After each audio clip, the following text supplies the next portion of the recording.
Hello, everybody. This is James Diboe on Discovering Season 3, and we're back again. We got Mr. Richie Braithwaite, Mr. Silky Skills. How you doing? I'm fine, thank you. And it's a pleasure to be here. Great to have you on anyway. We've been waiting to get you on for a little while now, haven't we? You know, busy man and that, you know, things happen and that. But that's all good anyway. So we're going to deal with your timeline at the beginning, because I remember you when I was a youth in the Methodist, you know, and you were very multi-talented at most sports, you know. So if you want to deal with the beginning of when you were in the Methodist, when you were first just going there, and then later on become a volunteer, and then you were a paid employee. So if you want to deal with the beginning, when you first went to the Methodist, that's where the root is, isn't it? Yeah, it is, yeah. And once again, thanks so much for having me on and having the patience to wait round for me. Oh, yeah, definitely. But it is a pleasure. So age 11, I was going to the Methodist Centre. My whole family went there. So they had discos, so many sports to do, table tennis, pool, football, basketball was going on, all different sports. And as a youngster, I was just active. I just wanted to be involved in everything. Won a few dancing competitions. The whole family dominated the dancing, actually. You're a good break dancer, weren't you? Yeah, I think that comes slightly later. Oh, was that later? Okay. But the actual disco dancing and stuff. Oh, disco dancing. Yeah, okay. we had it. They used to have a lot of dancing competitions in the Methodist Centre, and the family cleared up on the trophies. Sorry, everyone, but yeah, that was just it. We were just we were just talented, as everyone else was, but we stood out a bit more. Definitely. But yeah, so that was the path, really, going to the Methodist Centre as a youngster. And as time went by, age 15, 16, I really started developing with me football. And the staff, they were watching me. They were really watching me, and they gave me an opportunity at the age of 17, 18 to be a volunteer. Okay. So that was amazing for me, because it's like, if you become a volunteer somewhere, the next step is you're going to be working there. Definitely, yeah, of course. You know, that in itself is inspirational for so many. Well, I think when the time I was going there from about 12, you would already would have been working there. I was then working there, yeah. Yeah, so to me it was like, you'd always been working there. Exactly. You know what I'm saying? Yeah, so that was really good. That opportunity came about. I have to say a thank you to all the staff team in the Methodist Centre for giving me the guidance, you know, and that confidence to get me to even say, I feel as though I can do this myself. I took it with both hands. And like I said, I was voluntary, and I was working with guys older than me. You know, Patrick Graham always comes to mind. Yeah. You know, Patrick Graham and his crew. Very familiar name. Yeah, his crew. So I was sort of like doing activities, and they were getting involved in it. Okay. I was sort of like running it in a way, yeah, which was strange. You know, it was very strange, but the respect was there, so that was good. Really nice. Yeah. And then, like I said, as time went by, I then became a paid worker. Oh, that's good. Which was just amazing. No, that's great. That anyway, because I mean, like the Methodist, I just remember as a youth anyway, and it seemed like we had a lot more youth centres back then. I don't know what's going right now in the Methodist. The last thing I can recall was when Michelle Walker had Renault Rashidi over. It was about 2018. Done a little lecture, but it was a very, very small turnout, but it was still a good lecture. Yeah. You know, so is there anything that happening in the Methodist these days that you're aware of? Yeah, I mean, I haven't been by the Methodist Centre for so long, because lots changed. Yeah, a lot's changed, and my pathway's changed as well. Right, yeah. So, yeah, of course, that's back in the day when everything was happening there, isn't it? So much. Yeah. So after the Methodist now, where you go from there? We're dealing with the timeline of things. Yeah, so, like I said, I put a good 11 years into the Methodist Centre. Oh, that's quite a bit of time, yeah, you know, definitely. I gave back. Yeah.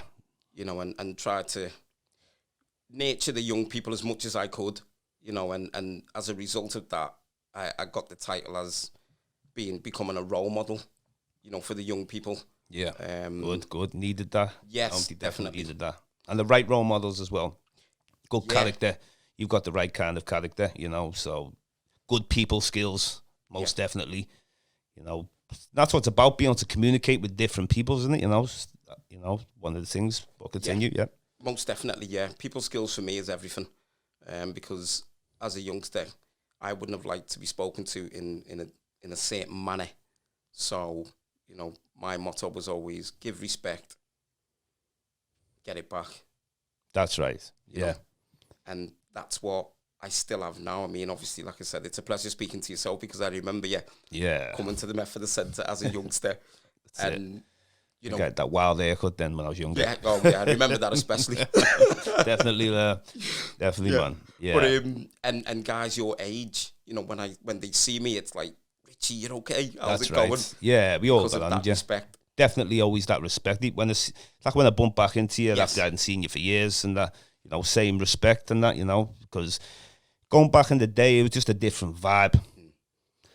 You can't, it's hard to catch that vibe unless maybe you get, you do a Kirkland's again, or you have to re kind of invent it and bring it back with the right people, isn't it? Yeah, definitely. Yeah, but so what was we're dealing with after the Methodist? I was saying before, where did you go? Which direction was you going into there? Okay, so again, like I said, from the Methodist Centre, which I saved a good time there at the time of my life, and then I think it was just a case of I've got to move on. So because I had, like I said, established myself into a specialist in youth engagement, through the Methodist Centre, I then went into events. So again, it was something brand new. I didn't know what I was doing. I just thought, you know what, I need to continue bringing these youngsters together. Good. And there was a lot of problems going on with different nationalities within the community.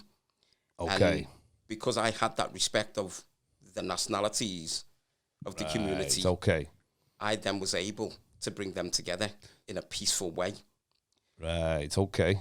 Which was special. Definitely. Which was really special, because it needed to be done. So me and an old friend, Jama Warsame. Rings a bell. Yeah. Amazing footballer. Some say like myself. Me and him just got together. Jama was from the Somali community, and me and him got together, and we got a little bit of change, and we said we'll do something. We need to do something. So we then came up with this idea that we'd do the first Ramadan Football Cup, the Ramadan Football Tournament. Wow. 5-a-side. First time it's ever been done in the city. So over the holy period of Ramadan, 4 weeks, we organised a football tournament.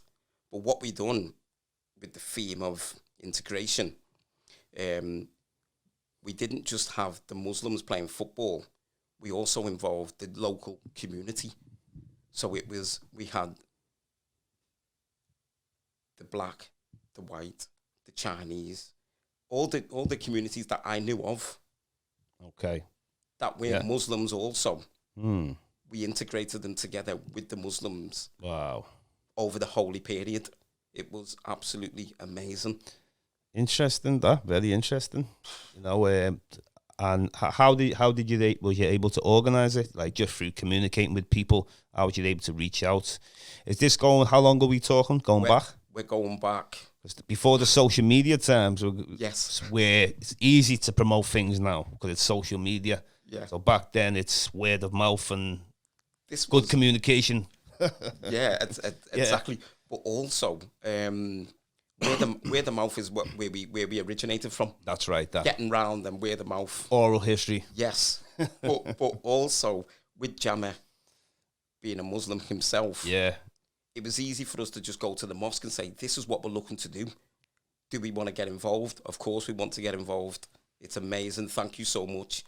We then got 10 teams together from the Toxteth area, and we used the Unity Boys Club, the Unity Community Centre.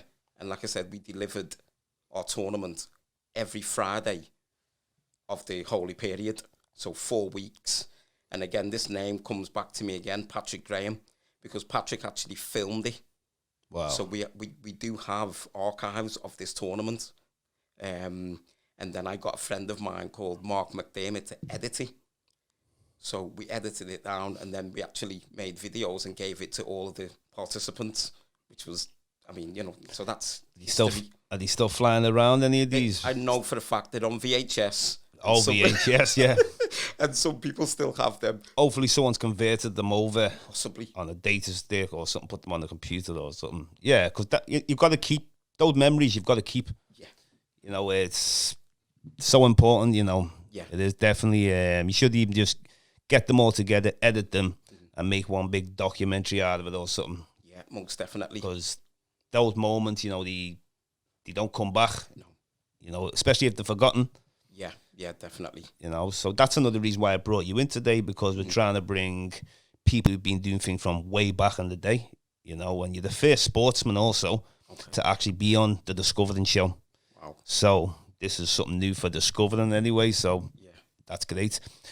Yes. So anyway, back to what we were saying before, you know, anything else you want to add on yourself? Yeah, I mean, okay, so continuing with the events. Yeah. From that, then we done a football competition, a basketball competition. Again, just bringing the community together. Then that takes me to Silky Skills, which this one was I just had an idea and thought, Richard, just go with it. Yeah. Just go with it. Now, the football tournaments, as we all know, football breeds tension. Football is win by any means necessary. I didn't want to see that type of tension anymore. So I came up with a unique idea, and I called it Silky Skills. I called it Silky Skills because when I played football, people used to say, he's got silky skills, he's got serious skills when I played football. Okay. So right. I put them together, and I just said, I'm coming up with this idea, and it's called Silky Skills, and what it's going to entail is the most football kick-ups in 1 minute and the best skills routine to music. So, again, my brother being a DJ, like I was saying, the family was multi-talented, Dennis. So I brought in my brother Dennis, D-Fresh. He mentioned it to some of his friends, Spycatcher, Ridge, a few others, and they came along to DJ for us. So we had our music set up, and then I promoted that, got it into the Echo, the Mersey Mart, but I spoke to a close family friend called Charlie C. Oh, yeah. The Master C. Oh, DJ. Of course, we know him. And Charlie done me the most amazing favour. He spoke to John Barnes, which is a close friend of himself. Great.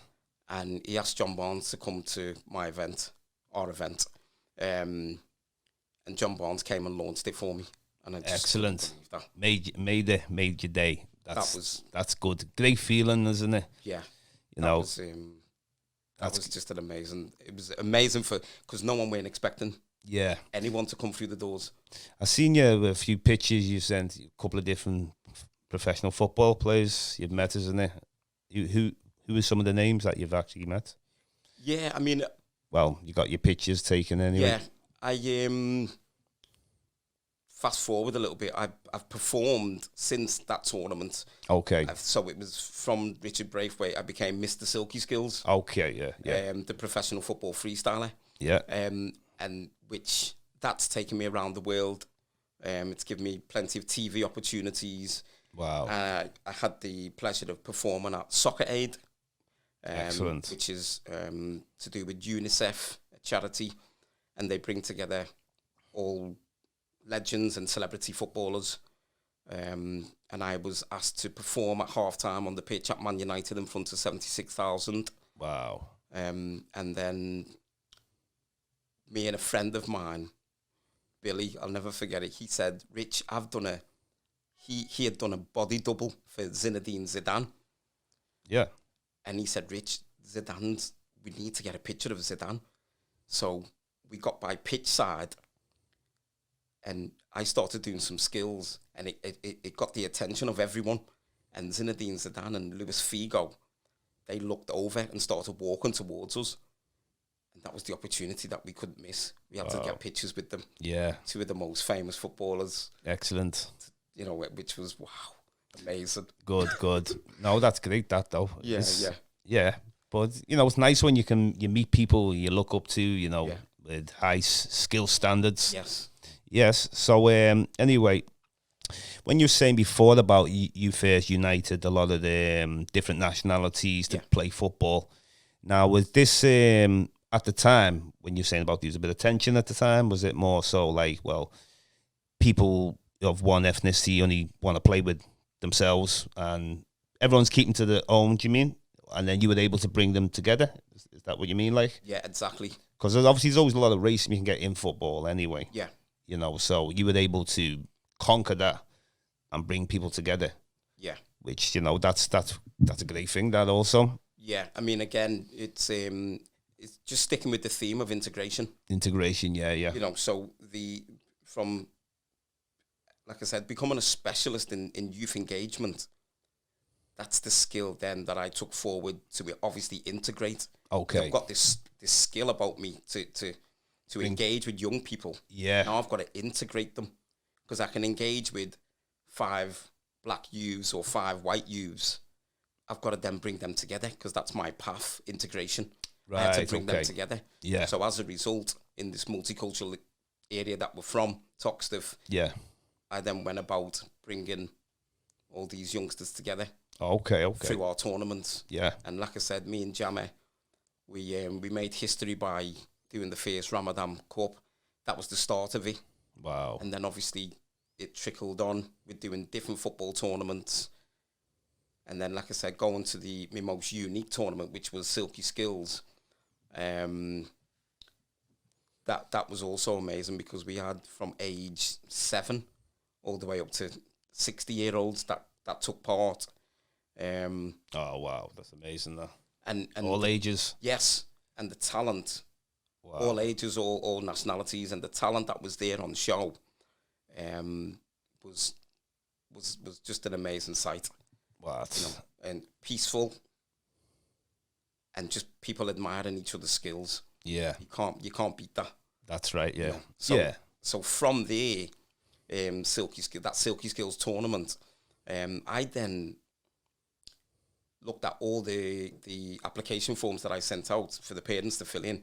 Yeah. And a lot of the winners, I contacted the parents and said, listen, I'm not quite sure what I'm doing here, but from what I've just seen, I'd like to get your child to come and do something with me. Yeah. So I then contacted all of these parents, and 6 of the parents came to a meeting with their sons who took part in the competition. Yeah. As well as my 5 daughters, and I integrated them. So we had black, white, Chinese, Yemeni, Indian, Somali, and I brought them together. Again, sticking with the theme of integration. Yeah. So then I was teaching these youngsters. I said to the parents, I said, look, I can see that I've got something here from this tournament. Just work with me and let's see where I can take it. And as a result of that, me teaching them for 5 or 6 months, then I formed the Silky Skills team, which consisted of all the nationalities that I've just said. Yeah. So wherever we went, it was an integrated team. Right. Absolutely amazing. Good. An amazing sight, you know. And then I toured. We went on a tour. Again, spoke to John Barnes. I was able to then perform at Anfield with these youngsters and Goodison Park. The dream was just unfolding. Okay, good. Absolutely amazing. Yeah. You know, so go on, continue. Sorry, I can say that I've took youngsters on a journey which they could have never imagined that they'd ever go on in their lifetime. Excellent, that though, man. Yeah. And how long ago would you say are we talking about? So 2003, 2005, 2006, we actually performed at Goodison and Anfield. Wow. And then we basically just went around. I got contracts with Sefton, Knowsley, Liverpool councils, and we basically just went round youth clubs, and we were going in and delivering pardon me, we were going in and delivering workshops.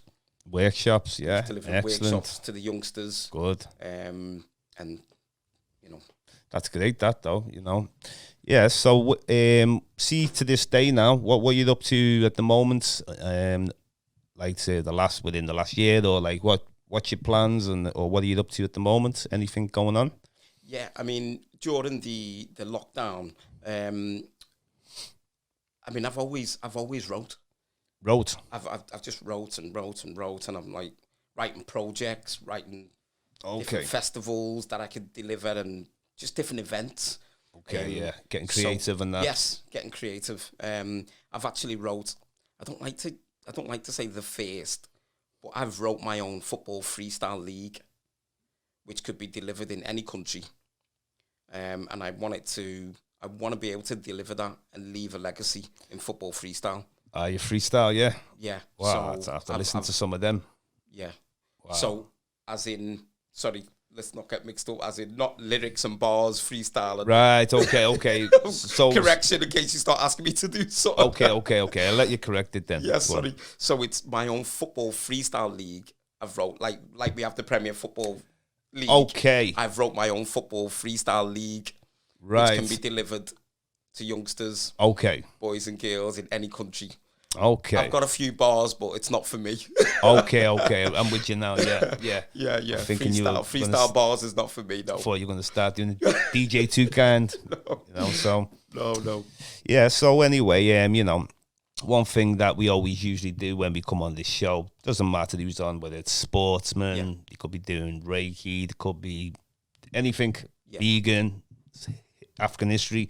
Yeah. The importance of African history, meaning, what we get fed, we've got to analyze from when we're all younger, what we got fed about what is African history, what is Black history, and then later on learn that ourselves. Can you see the importance of one wanting to know their history, Africans, from the beginning, Richie? Would you say how important do you think it is? I mean, most definitely it is. It's got to be the most important thing. Definitely. Because right now, me going back to school days, I'm getting taught about 1066, a war. Yeah. King Arthur, King Edward, King Dick, and I'm like, what am I gaining from this? What am I going to get from this in the long term of me developing into a young man? Am I going to have a job around this subject? Okay, yeah. No, I need to know about what my parents had been through, definitely, what my ancestors had been through. Yeah. The fight that they had to enable themselves to continue. That's right, What they had discovered, what they had developed themselves. Yeah. That's going to give me the strength to then say, if they done it in those times, I've got something to go on that I can achieve as well. Most definitely. Yeah, definitely. No, that's right, that, Richie, it is. So, and as we know, it's been non-existent in schools. Yeah. Which is, wow, it hates to even say something like that, because your history is your history. Definitely. It's like when Liverpool Football Club and people sing songs and they talk about if you know your history, Everton and so on. We've got to know our own history. That's it. We've got to know about our culture. We don't know our history. It's all a mystery, like you got to break that mystery. And it's all come from this negativity. Yes. What we're fed, whether I think you Caribbean roots. Yes, Bayesian. My parents are from Barbados. Yeah. Barbados, yeah. So, for example, people come from the Caribbean or America, maybe they don't know what part of Africa they're from, but it's still important to know your history, as in what your people did, because all we get fed is everything negative. So it seems like a big, massive conspiracy that we've got to take on everything negative. I mean, how important can you see the positivity in learning our history? I mean, it's like example, say we got Kings of Africa, it's showing you how high a Black person can rise, where we just don't have this mentality, and where we're from here, that's impossible. We got a Black president in America, at the time, it's looking impossible, so, and I'm not saying that that's because we have a Black president, that means it. I don't mean that. Yeah. It's down to the people, isn't it? Yeah, most definitely. Yeah. Yeah. Again, I mean, it's an amazing topic. and it's something that should be discussed so frequently. Yeah, definitely. There's so much in the news. There's so much that I mean, I've seen there's been 1 or 2 programs that come on at like 3 o'clock in the morning talking about Black history. That time in the morning, yeah. That should be mainstream time. That these programs should be on. Yeah. And like you were saying about the achievements, it's looking back on, have we got that confidence to be able to say we can achieve the same things? Yeah. Well, of course we am. Definitely. We're achieving these things now. And again, your show it's an amazing show to look back on all of these different types of history. Thank you very much. Appreciate that. And like I said, it shows that we can. All we have to do is learn more. That's right. Come together more. Just understand each other. Definitely. That's what our ancestors had to do. They had to understand in order to progress together and stick together as a unit. Well, I've seen like a lot of the guests who've come on my show, including yourself and a lot of other people. I've just seen it's a combination of different peoples with different, different creativities that they have, different kind of areas of knowledge where we can go with it. It doesn't matter if it's health, history, whatever. We take it all on. Anything that's positive, bring it all in, because that's just what we're trying to do. Build, give people the confidence, feel comfortable to speak about your history. Even in front of, you could be the only black man in the room, I'll still speak on it because I'm not afraid that it's who I am and I'm not ashamed of it. And I feel like Liverpool's a little bit of a different city. It's not like it's London, is it? Or like Birmingham, Manchester. Yeah. It's a lot different here. I feel like people don't express more here. The culture's not expressed as much. Yeah. So, I mean, there's bit of a lack of identity, but at the end of the day, that's why I'm trying to do what I'm doing, trying to bring this knowledge back. Because I don't know, I'm sure you're aware of, like, you're obviously older than me, used to have some African black historians or African coming to Liverpool to teach. I was told that, I think it was Leonard Jeffries or Anthony Browder. A lot more things used to be happening back in the day. In the 80s, I don't know whether there was musicians. It was like more of a need for black history. Yeah. But like it seems like as time went on, for whatever reason, we've lost a lot of it. Yeah. Things faded. Things faded. That's the better way to put it. Yeah. Things certainly faded. Because there was a lot of black input that was coming into the city. Yeah. Even when you talk about like carnival and stuff like carnivals and stuff, yeah, definitely. We had like special guests that was coming in, and like I said, that fading process was just like saying, we need to dilute this more. It's still sort of in our face. Yeah, come on, that's what the young people need now. Yeah, and again, as a result of the show that you do, more people need to learn.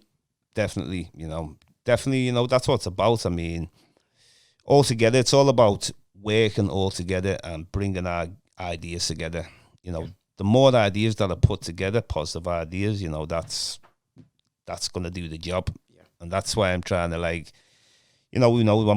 this is season 3 now. Yeah, amazing. We're coming on a year from the first season, November last year, coming on, and you're the 7th guest on season 3. Wow. So who knows what's going to be the future, but we're hoping to just get, build up the followings, and, I'm thankful for being a supporter yourself as well. You told me it's the best show in Liverpool, discovering. Yeah, most definitely. Just the word discovering. If you're discovering things, you're expanding on your knowledge and your growth, aren't you? That's it, Discovering things. So excellent title. And like I said, it's especially lovely for myself to see you, who was a youth in the Methodist Centre, who I looked after in the Methodist Centre, and to develop to where you are now. Yeah. That's my only dream for everyone that I knew, is to expand and don't be scared, go out there and live try your and dreams. Grow. Yeah. No, it is. And the name Discovering, Chase actually came with the name Discovering. So I said, that's a name that I couldn't even disagree with. I was happy with it as soon as he said that anyway, and appreciate him giving me the show Discovering as well. Well, Chase is a man of many words. Definitely. And a very stylish man as well. So to come up with that, I'm not surprised. So amazing. And like I said, it's all about certain people in certain ways, how they are. They could have kept that for themselves. Exactly. Which show that you have come together through this as well. Yeah. Through that name, just giving you the name to build on. Well, we invited me on the show a few times before I had the show and that, you know, on the indigenous peoples around the world and African history and stuff. So, you know, at the end of the day, we all got to like see the vision. Yes. And let's bring it, you know. Anything else, anyway, you want to add before we finish off, Richie? You know, feel free. Just, whatever you want to add, you know. Just special thanks again. Walked into the room today, seen Chase. Haven't seen Chase for a while. Like I said, stylish guy. Yeah. Remember the first time I met him, the accent just got me straight away, and I was like, yeah, this guy's a cool dude. Yeah. And like I said, yourself, you know, you've grown into a nice young man. You're doing positive things. And I'd just like to say a special thanks to my wife and me 5 children that keep me going. Yeah, that's great anyway. Well, you know, hopefully you'll have a nice little break soon anyway. Yeah, well, anyway, Richie Braithwaite, you know, I want to thank you anyway for coming on, discovering, you know. So maybe in the future, you know, if whatever you're up to, you know, we come back on in the future and we can discuss many things. We can discuss a lot of things, community things, history, whatever else. But I want to thank you very much, Richie. Thank you so much. Absolute pleasure. Thank you very much. This is James Diboe on Discovering Season 3, and we're out of here. But thank you very much, and you know, good.